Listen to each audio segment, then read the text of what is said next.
First contact. The vast emptiness of space stretched out before the ESS horizon, humanity's most advanced deep space vessel. Captain Mira Chen stood on the bridge, her dark eyes scanning the starfield ahead. After months of travel beyond known space, the crew was eager for discovery. "Captain, I'm picking up an anomalous reading," Lieutenant Ravi Patil announced from his station, his voice tinged with excitement. "It doesn't match any known stellar phenomena." Chen strode to Patel's console, her heart racing. "Show me." A holographic display flickered to life, revealing a strange distortion in space-time. As they watched, the distortion grew, swirling like a whirlpool among the stars. "My God," Chen breathed. "Is that what I think it is?" Before Patel could respond, a massive ship emerged from the vortex. Its sleek, crystalline hull gleamed in the light of distant stars, dwarfing the horizon. "All hands, battle stations," Chen ordered, her voice calm despite the adrenaline surging through her veins. "But hold fire unless I give the command." Tense minutes passed as the alien vessel approached. The bridge crew held their breath, fingers hovering over controls, ready for anything. A melodic chime echoed through the bridge, startling everyone. "Captain," the communications officer reported, "we're receiving a transmission." It's in English." Chen nodded, her expression a mixture of wonder and apprehension. "Put it through." A smooth, androgynous voice filled the bridge. "Greetings, humans of the ESS horizon. We are the Droo. We come in peace and wish to establish diplomatic relations." The crew exchanged looks of astonishment. First contact, and the aliens already spoke their language. Chen cleared her throat. "This is Captain Mira Chen of the Earth Spaceship Horizon. We welcome peaceful contact. May I ask how you know our language?" A light chuckle came through the speakers. "We've been observing your civilization for some time, Captain. Your broadcast transmissions have been most informative. We believe the time is right for official first contact." Over the next few hours, the Droo explained their advanced civilization and their role as galactic peacekeepers. They invited a delegation from the horizon to board their ship for further discussions. Chen led the small team, consisting of herself, Dr. Yuki Tanaka, the ship's xenobiologist, and Commander Zara Okonkwo, her first officer. As they stepped onto the Droo vessel, they were awestruck by the alien technology surrounding them. The Droo themselves were a sight to behold. Tall, slender beings with iridescent skin and large, expressive eyes. They moved with a grace that seemed almost supernatural. Their leader, High Emissary Xilo, greeted the humans warmly. "Welcome aboard the Stellar Harmony. We have much to discuss." In a vast chamber filled with holographic displays, Xilo explained the galactic political landscape. Humanity, it seemed, was a late arrival to a complex interstellar community. "Your species has great potential," Xilo said, gesturing to a display showing Earth's rapid technological progress. "We believe you could become valuable allies in maintaining peace across the galaxy." Dr. Tanaka, her scientific curiosity piqued, asked, "You mentioned other civilizations. How many are there, and how do they view humanity?" Xilo's expression turned serious.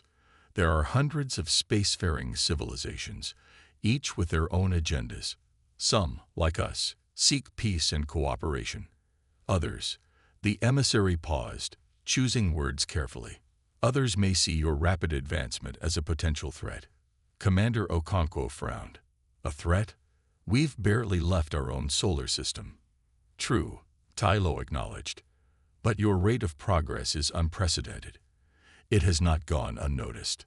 As the discussions continued, Chen found herself both excited and concerned. The galaxy was far more complex and potentially dangerous than they had imagined. Back on the horizon, Chen briefed her crew on the situation. "The Droo have offered to share some of their technology with us to help ease our transition into the galactic community. However, they've warned that not all alien races will welcome our emergence onto the cosmic stage." "So what do we do, Captain?" Patil asked, voicing the question on everyone's mind. Chen squared her shoulders. We learn, we adapt, and we prepare. Humanity has faced challenges before. This is just on a much larger scale. Over the next few weeks, the crew of the Horizon worked closely with the Droo, absorbing knowledge about advanced propulsion systems, energy generation, and galactic diplomacy. The aliens seemed genuinely impressed by humanity's quick grasp of complex concepts. Dr. Tanaka spent countless hours in the Droo labs, marveling at their bioengineering capabilities. Their medical technology is centuries beyond ours, she reported excitedly during a briefing. They can cure diseases we thought were untreatable, regrow lost limbs, even extend lifespans significantly. Commander Okonkwo, however, focused on understanding the potential threats. The Droo have been vague about these other races that might see us as a threat. I think we need more concrete information. Chen nodded, sharing her concern. During their next meeting with Xylo, she pressed the issue. High Emissary, we appreciate your guidance, but we need to know more about these potential adversaries. How can we prepare if we don't know what we're up against? Xylo's large eyes blinked slowly. Your directness is refreshing, Captain. Very well. There is a disturbance in the fabric of our galaxy, a cosmic anomaly that defies explanation. We've lost contact with several civilizations on the outer rim. Their worlds simply vanish. Chen felt a chill run down her spine. Vanish? How is that possible? We don't know, Xylo admitted. Our best scientists are baffled, but we fear it may be spreading. That's why we've accelerated our plans for contact with emerging civilizations like yours. We need allies, fresh perspectives. Perhaps human ingenuity can shed new light on this threat. As the Horizon prepared to return to Earth with their groundbreaking news and new technology, Chen couldn't shake a sense of foreboding. They were stepping onto a much larger stage, filled with wonders and perils beyond imagination. In her final meeting with Xylo, Chen expressed her mixed feelings. We're grateful for your help and guidance, High Emissary, but I can't help feeling we're not fully prepared for what's out there. Xylo placed a slender hand on Chen's shoulder, the touch sending a slight tingle through her. No race is ever fully prepared, Mira. But from what we've seen of humanity, you have a remarkable ability to adapt and overcome. That will serve you well in the challenges ahead. As the Horizon disengaged from the stellar harmony, ready to make the journey home, Chen addressed her crew. What we've learned and experienced here will change the course of human history. We carry with us knowledge that will propel our civilization forward by centuries. But we also carry a warning. She paused, looking at each crew member in turn. The galaxy is vast and full of wonders, but it's not always a friendly place. We have a responsibility to prepare humanity for both the opportunities and the dangers that lie ahead. The decisions we make in the coming months and years will shape the future of our entire species. Commander Okonkwo spoke up, her voice firm with resolve. Whatever challenges we face, Captain, we'll face them together. Humanity has come too far to turn back now. Chen nodded, a small smile playing on her lips. Well said, Commander. Helm, set a course for Earth. It's time to bring our people into the galactic age. As the Horizon engaged its engines, leaving behind the Droo ship and venturing into the unknown, the crew couldn't help but feel a mix of excitement and trepidation. They were carrying the future of humanity with them, a future filled with infinite possibilities and unfathomable risks.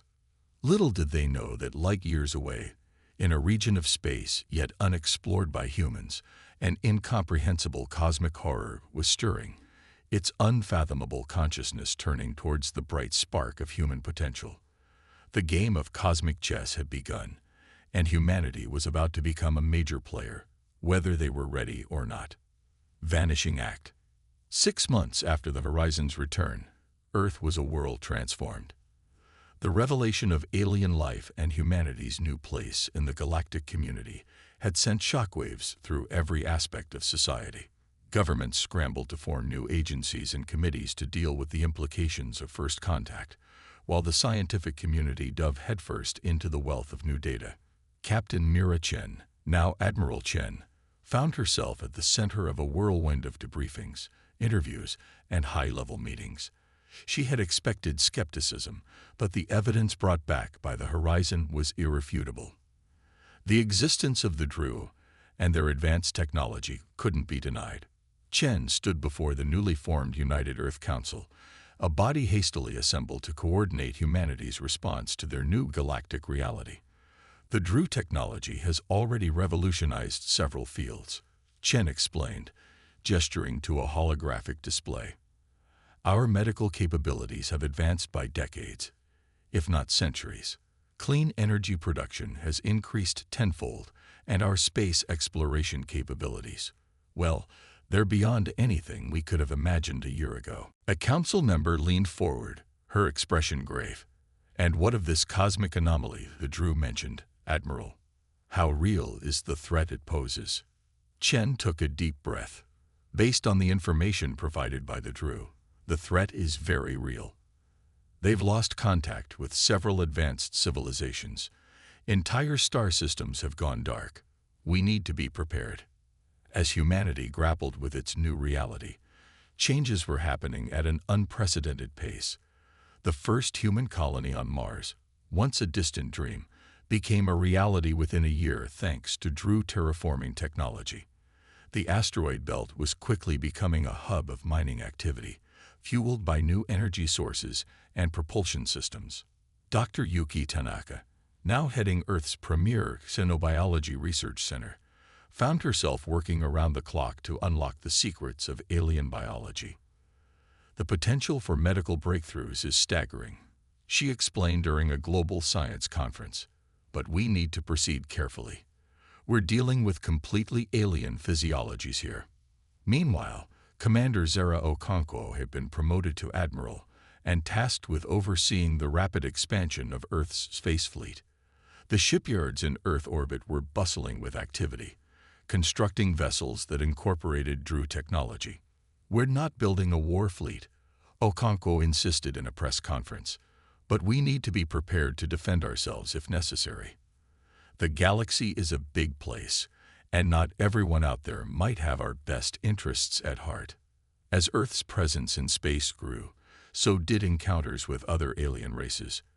Most were peaceful, if cautious, exchanges. Trade agreements were established, cultural information was shared, and humanity began to find its footing in the galactic community. But tensions were simmering beneath the surface.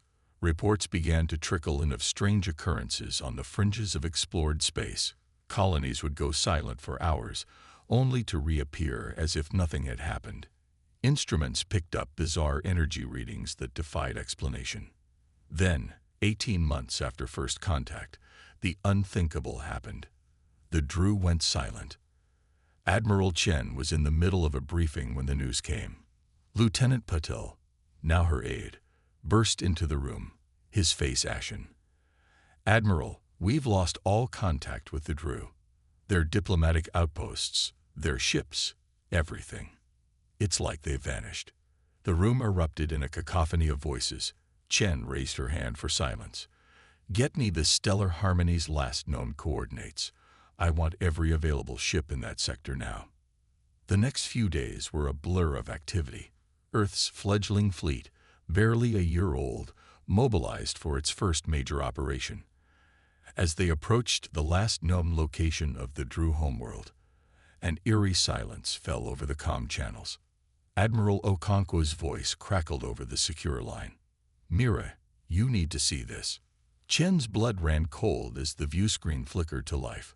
Where the Droo homeworld should have been, there was nothing. No planet, no debris field, not even a distortion in space. It was as if an entire star system had been erased from existence. My God, Chen whispered. It's real. The anomaly. It's real. As the fleet conducted a thorough search of the surrounding space, finding no trace of the Droo civilization, a grim reality settled over the human forces. They were alone now, facing an incomprehensible threat that could seemingly erase entire civilizations from existence. Back on Earth, Panic began to spread as news of the Droo's disappearance leaked to the public. Conspiracy theories ran wild. Some claimed the Droo had never existed, that it was all an elaborate hoax. Others insisted that humanity had somehow angered the aliens, driving them away. The truth, as always, was far more terrifying. In an emergency session of the United Earth Council, Chen laid out the situation in stark terms. The Droo warned us about this anomaly, but I don't think even they understood its true nature or power. We're dealing with something beyond our comprehension, something that can make an entire civilization vanish without a trace. What do we do? A council member asked, voice quavering. Chen's expression hardened. We do what humanity has always done when faced with the unknown. We adapt, we prepare, and we fight. Over the next few months, Earth underwent a transformation. The sense of wonder and opportunity that had followed first contact was replaced by a grim determination. Every scrap of Droo technology was studied, reverse-engineered, and improved upon.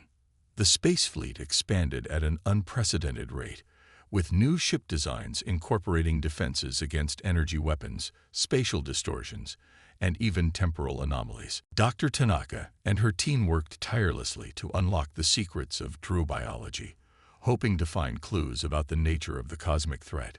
If we can understand how they think, how their technology works at its most fundamental level, she explained in a briefing, we might be able to figure out what happened to them and how to stop it from happening to us.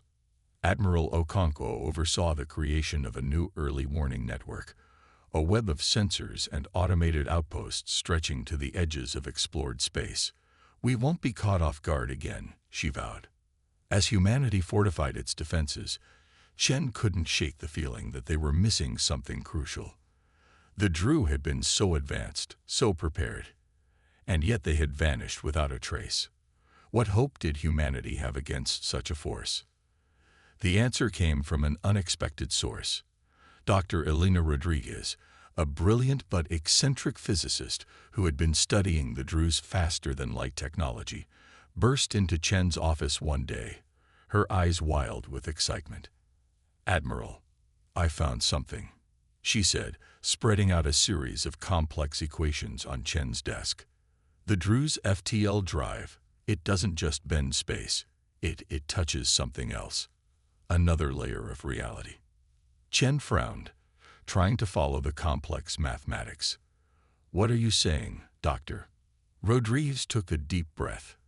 I'm saying that the space between spaces, the void between realities, it's not empty. There's something there, something alive. As Chen tried to grasp the implications of Rodriguez's discovery, alarms blared throughout the facility. Lieutenant Patel's voice came over the intercom, tight with tension. Admiral, we're detecting massive energy spikes in the Epsilon Eridani system. It's happening again. Chen raced to the command center, her mind reeling. As she watched the holographic display, she saw the impossible unfold. The entire Epsilon Eridani system, home to one of humanity's most distant colonies, simply winked out of existence. In that moment, as the horror of what they were facing truly sank in, Chen made a decision that would alter the course of human history. Get me a secure line to every world leader, every military commander, every brilliant mind we have, she ordered. It's time humanity knew the full truth of what we're up against. As the calls went out, Chen steeled herself for what was to come. They were no longer fighting for their place in the galaxy. They were fighting for their very existence, and the enemy was something beyond their wildest nightmares. The cosmic horror that had consumed the Droo had turned its unfathomable attention to humanity. The real battle was about to begin. Cosmic horror unveiled. The revelation of the true nature of the threat facing humanity sent shockwaves through Earth and its colonies.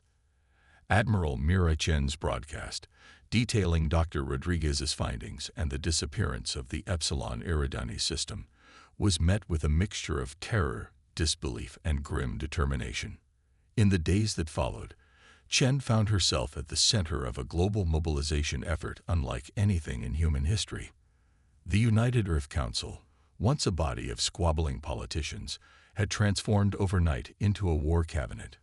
"We're not just fighting for our survival," Chen addressed the assembled leaders, her voice steady despite the weight of responsibility on her shoulders.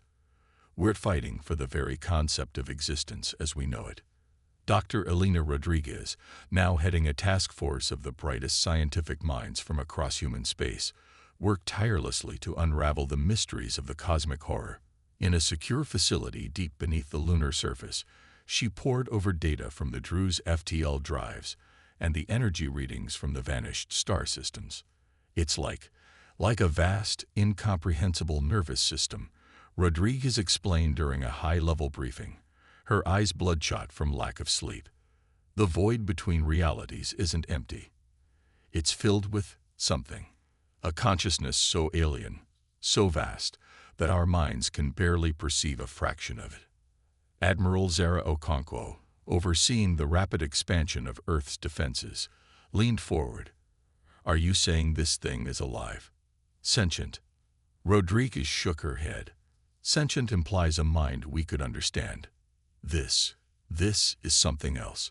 Imagine a being so vast that entire galaxies are like neurons in its unfathomable brain. It doesn't think like we do. It doesn't perceive reality like we do. To it, our universe is just food." The implications were staggering. Humanity wasn't facing an invading army or a hostile alien race. They were up against a cosmic predator that consumed entire realities. As the grim news spread, society teetered on the brink of chaos. Riots broke out in major cities, doomsday cults flourished, and there was a mass exodus from Earth's outer colonies as people fled towards the perceived safety of the homeworld. But amidst the panic, something remarkable happened. Humanity, faced with an existential threat beyond comprehension, began to unite as never before. National borders became meaningless in the face of cosmic annihilation. Resources were pooled, research was shared openly, and a new sense of global purpose emerged. Dr. Yuki Tanaka, working with a team of xenobiologists and physicists, made a breakthrough in understanding the nature of the cosmic horror's feeding process. "It's not just erasing matter," she explained, her normally calm voice tinged with awe. "It's consuming information. The very laws of physics in the affected areas are being digested." This revelation led to a new avenue of research. If the cosmic horror fed on information, could it be possible to create a form of indigestible matter?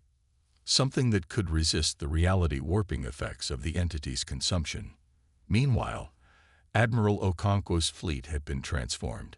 Ships were retrofitted with experimental shields based on the principles of quantum entanglement, designed to anchor them in our reality even if the space around them was consumed. "We can't fight this thing conventionally," Okonkwo explained to her captains. "But we can observe it. We can learn.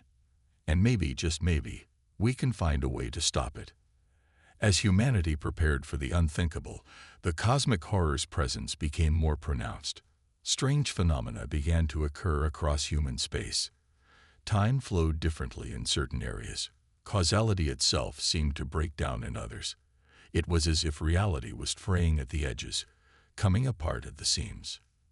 Then, 9 months after the disappearance of Epsilon Eridani, it happened.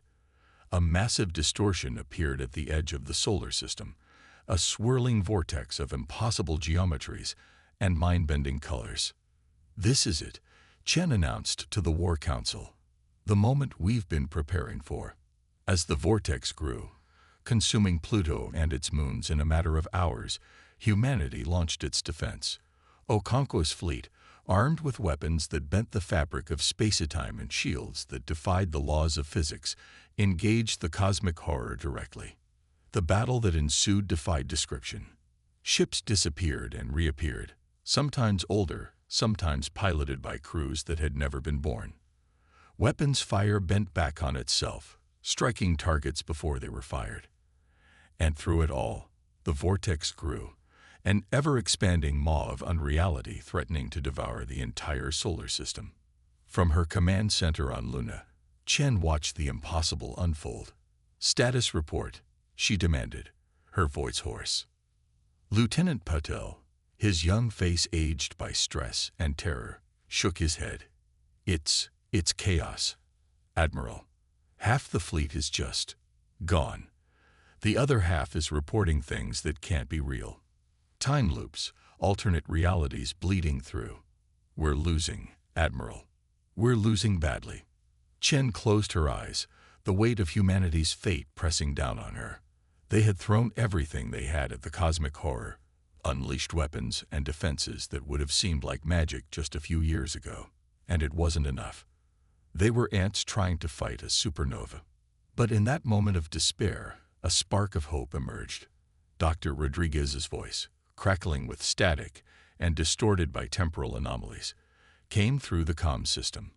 Admiral, we've found something. The Droo.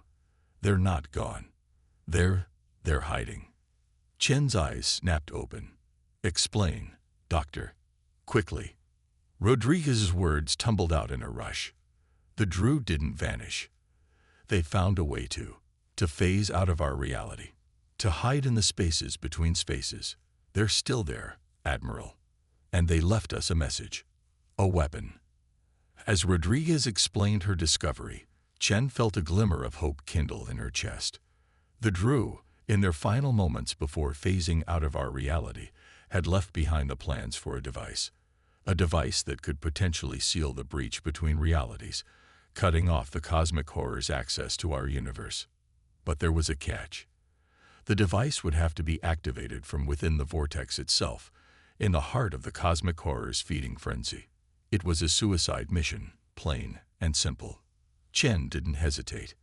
Prepare the device, she ordered. I'll deliver it myself. As protests erupted around her, Chen held up a hand for silence. I started us on this path, she said, her voice firm. I'll see it through to the end. As Chen prepared for what was almost certainly a one-way trip, she couldn't help but reflect on the journey that had brought them to this point. From that first encounter with the Droo to the brink of cosmic annihilation, humanity had been thrust into a universe far stranger and more terrifying than they could have imagined. But they had risen to the challenge. They had faced the incomprehensible with courage and ingenuity. And now, in this final hour, they had a chance, however slim, to save not just themselves, but all of reality. As Chen boarded the specially prepared ship, the weight of all human history resting on her shoulders, she allowed herself a small smile. Whatever happened next, humanity had proven itself worthy of the stars. They had stared into the cosmic abyss, and they had not blinked. The fate of all existence now rested in her hands. Admiral Mira Chen, representative of humanity, prepared to dive into the heart of cosmic horror itself. Humanity's stand.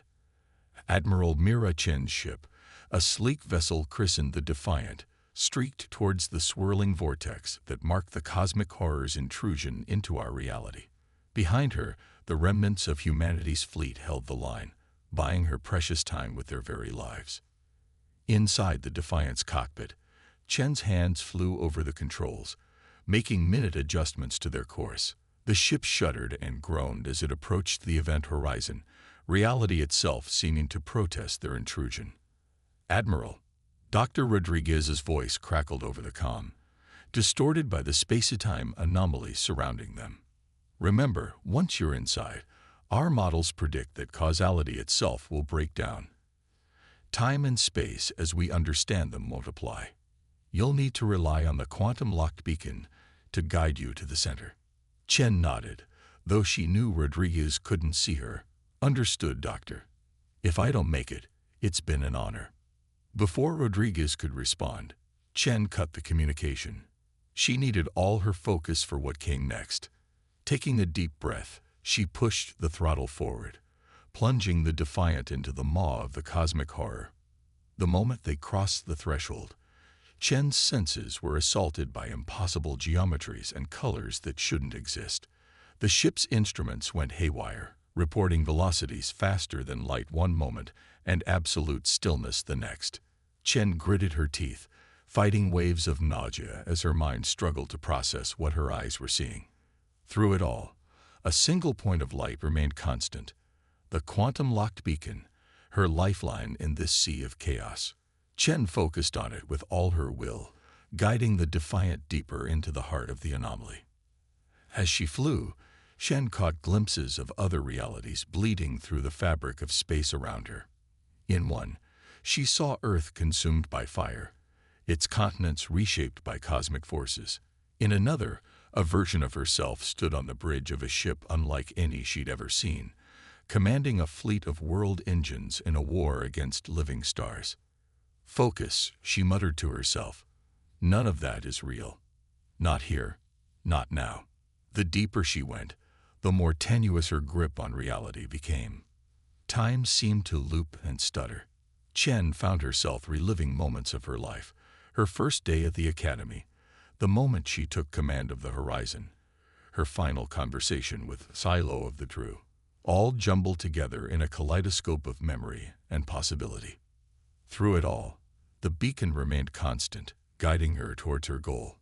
After what felt like both an eternity and no time at all, Chen reached the heart of the vortex.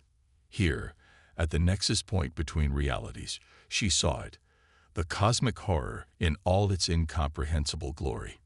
It was vast beyond imagining, a being of such scale and complexity that Chen's mind could only grasp the barest fraction of its form. It existed in dimensions beyond human comprehension, its thoughts the collision of galaxies, its movements the dance of entire universes. For a moment, Chen was overwhelmed by the sheer insignificance of humanity in the face of such a being. How could they hope to stand against something so vast, so alien? But then she remembered. She remembered the courage of her crew on the horizon, facing the unknown with determination.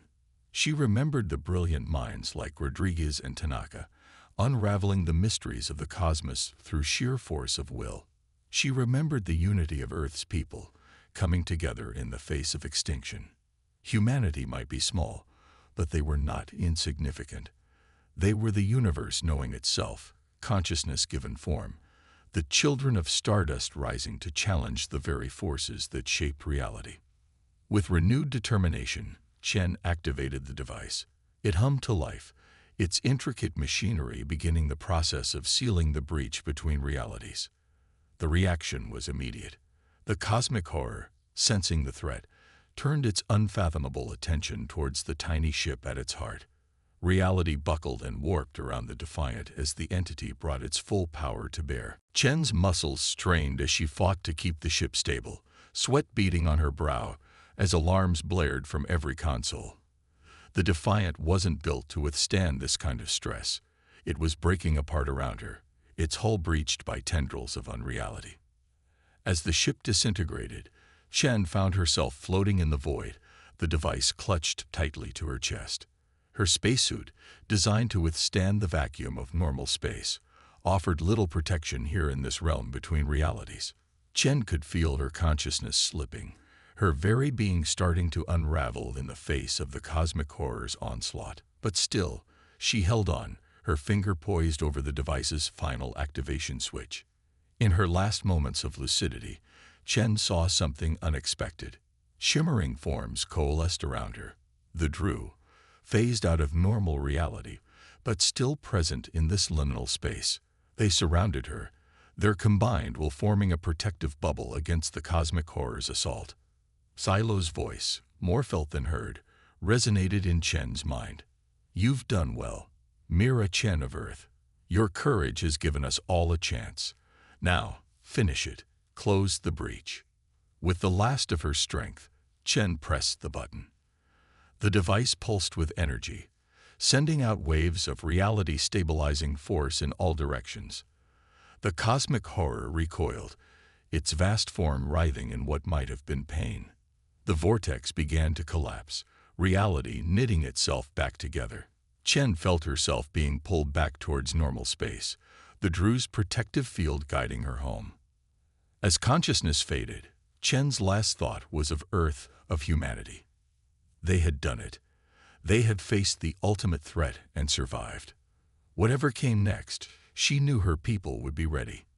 In the solar system, the remaining human fleet watched in awe as the vortex collapsed in on itself, shrinking to a pinpoint before vanishing entirely.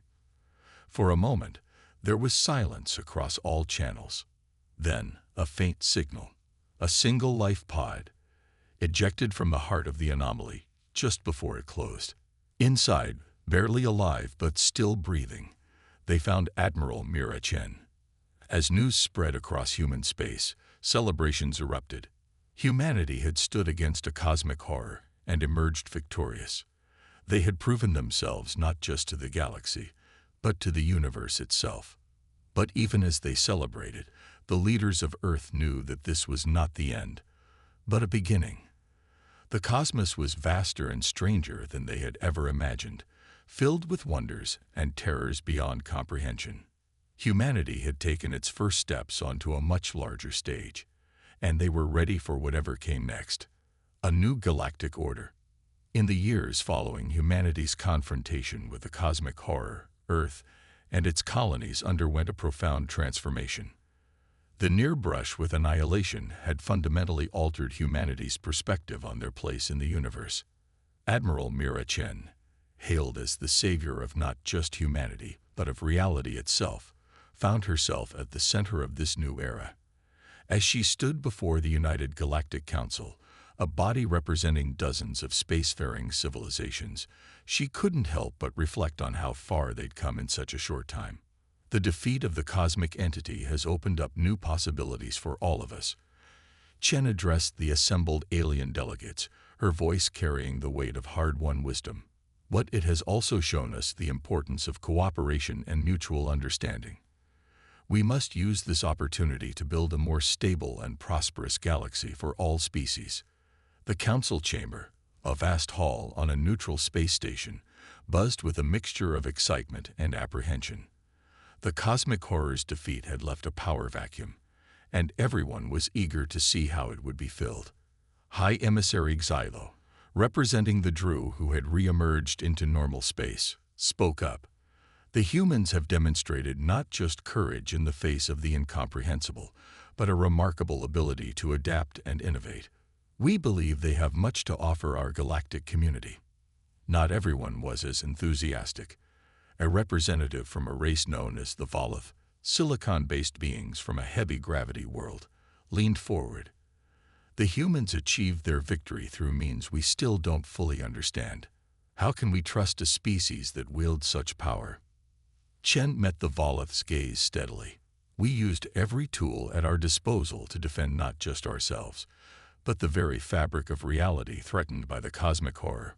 Our methods may have been unconventional, but our goals were and remain the preservation of life and the right of all sentient beings to exist.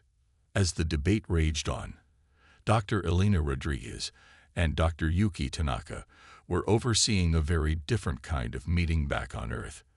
Representatives from dozens of alien races had gathered for the first galactic scientific and cultural exchange. The key to our survival and prosperity lies not just in military strength, Rodriguez explained to the assembled crowd, but in our ability to learn from each other.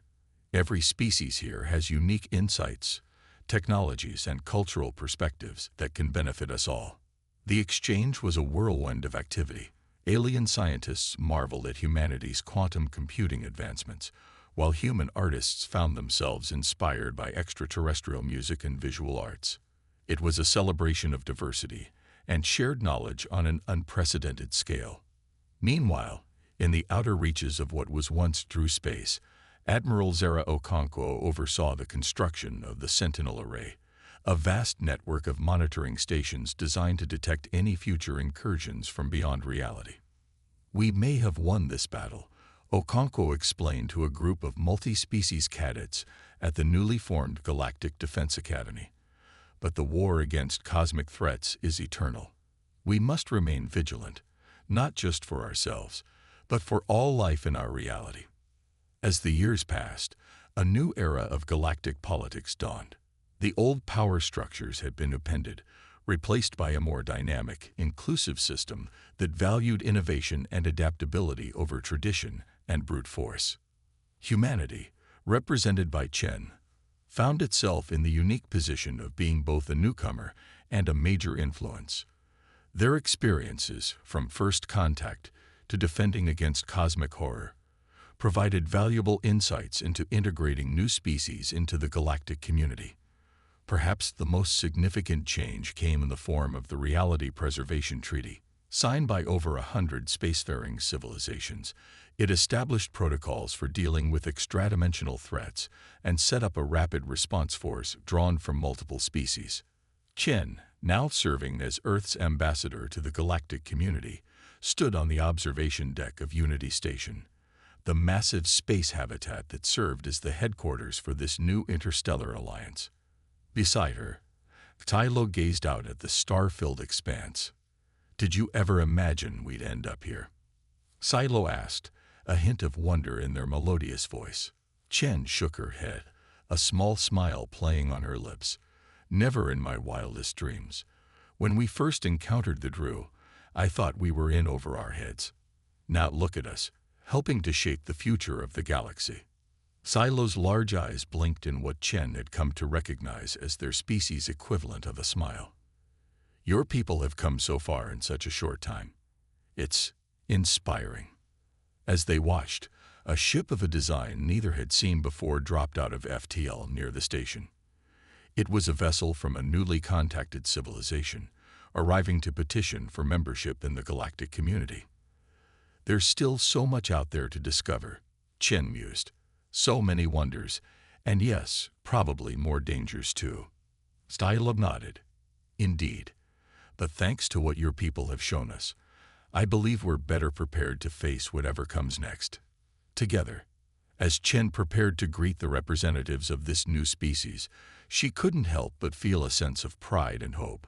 Humanity had faced its trial by fire, stared into the cosmic abyss, and emerged not just victorious, but transformed. They had gone from an isolated species, unsure of their place in the universe, to a linchpin of galactic civilization. They had faced the ultimate threat, and in doing so, forged bonds that spanned the stars. Whatever challenges lay ahead, Chen knew that humanity, and the galactic community they had helped forge, would face them with courage, ingenuity, and unity. The cosmic horror had sought to devour reality, but instead, it had only made them stronger. As the new ship docked and its passengers prepared to disembark, Chen straightened her uniform and smiled. Another first contact, another step into the unknown. This was what they had fought for, the chance to grow, to learn, to explore. The future stretched out before them, vast and full of possibilities, and humanity was ready for it all.